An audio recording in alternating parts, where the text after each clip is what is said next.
एक बार की बात है, कुछ साइंटिस्ट ने मिलकर के एक बहुत ही इंटरेस्टिंग एक्सपेरिमेंट किया। उन्होंने क्या किया कि एक बहुत बड़ा सा पिंजरा लिया, उसके अंदर 5 बंदरों को रख दिया और वहां पर एक सीढ़ी लगा दी। उस सीढ़ी के टॉप पर कुछ केले रख दिए।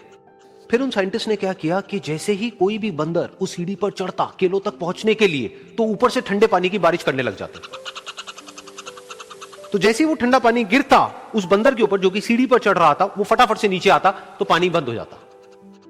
फिर दोबारा से कोई और बंदर उस सीढ़ी पर चढ़ता उन केलों तक पहुंचने के लिए, दोबारा से यही होता। दोबारा से ऊपर से ठंडे पानी की बारिश होती, वो बंदर जैसे ही नीचे आता दोबारा से बारिश बंद हो जाती। तो बंदरों ने इसका मतलब यह निकाला कि जैसे ही कोई भी सीढ़ी पर चढ़ता है तो ऊपर से ठंडा पानी गिरता है। फिर उसके बाद में जैसे ही कोई भी बंदर उस सीढ़ी पर चढ़ने की कोशिश भी करता तो बाकी के बंदर सब इकट्ठे होकर के उसको पकड़ते, उसको मारते, उसको पीटते और उसको नीचे गिरा देते। फिर दोबारा कोई कोशिश करता, दोबारा उसके साथ भी ऐसा ही होता। फिर उन साइंटिस्ट ने क्या किया कि उन 5 बंदरों में से एक बंदर को उस पिंजरे में से निकाला और उसकी जगह एक नए बंदर को उस पिंजरे के अंदर डाल दिया। अब उस बंदर को नहीं पता था कि यहां पर क्या खेल चल रहा है। उसको जैसे ही सीढ़ी के ऊपर वो केले नजर आए, वो फटाफट से उस सीढ़ी के ऊपर चढ़ने लगा। अब की बार साइंटिस्ट ने कोई बारिश नहीं करी, लेकिन फिर भी जो बाकी के बंदर थे उन्होंने इसको पकड़ा, सीढ़ी से नीचे उतारा और मारते पीटने लग गए। इस बंदर को समझ नहीं आया कि मेरे को क्यों मारा जा रहा है, तो उसने दोबारा कोशिश करी। जैसे उसने दोबारा कोशिश करी, दोबारा से उन 4 बंदरों ने वही किया।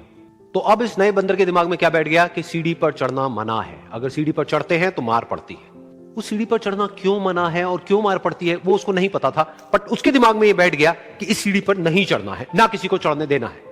फिर दोबारा से उन साइंटिस्ट ने क्या किया कि जो पुराने 4 बंदर थे उसमें से एक बंदर को निकाला और एक नए बंदर को उसी जगह पर डाल दिया। अब इस नए बंदर ने भी वही किया जो इससे पहले वाले ने किया था, यानी कि वो भागता हुआ गया, उस सीढ़ी के ऊपर चढ़ने की कोशिश करी, उन केलों तक पहुंचने की कोशिश करी। बाकी 4 इकट्ठे हो गए और उन्होंने उसको मारा पीटा, सीढ़ी से नीचे गिरा दिया। उसको कुछ समझ नहीं आया, उसने दोबारा कोशिश करी, दोबारा उसके साथ यही हुआ। और अब इस बंदर के दिमाग में भी यही बैठ गया कि सीढ़ी पर चढ़ना मना है और सीढ़ी पर चढ़ने से मार पड़ती है। फिर साइंटिस्ट ने एक एक करके जो पुराने 3 बंदर बचे हुए थे उसमें से भी एक एक करके उन बंदरों को निकाला और उनकी जगह पर 3 नए बंदर आ गए।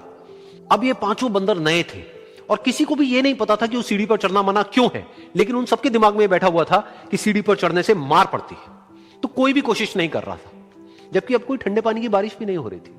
वो चाहते तो आराम से उस सीढ़ी पर चढ़ते, केले तोड़ते और आपस में बांट करके खा लेते। बिल्कुल ऐसा ही हम लोगों के साथ भी होता है, यानी कि इंसानों के साथ भी होता है। हजारों साल पहले कोई प्रथा बनी होती है, कोई रीति रिवाज होता है जिसके पीछे कोई ना कोई वजह होती है, लेकिन वो वजह खत्म होने के बाद भी वो प्रथा चलती रहती है, वो रीति रिवाज चलते ही रहते हैं। किसी में इतनी हिम्मत नहीं होती है ये पूछने की कि हम क्या कर रहे हैं, क्यों कर रहे हैं। बस सबको ये पता होता है कि ऐसा ही होता है।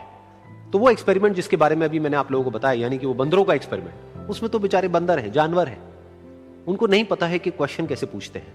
लेकिन अगर हम इंसान होने के बावजूद भी क्वेश्चन ना करें तो हमारे में और जानवरों में क्या फर्क है, सोचिए।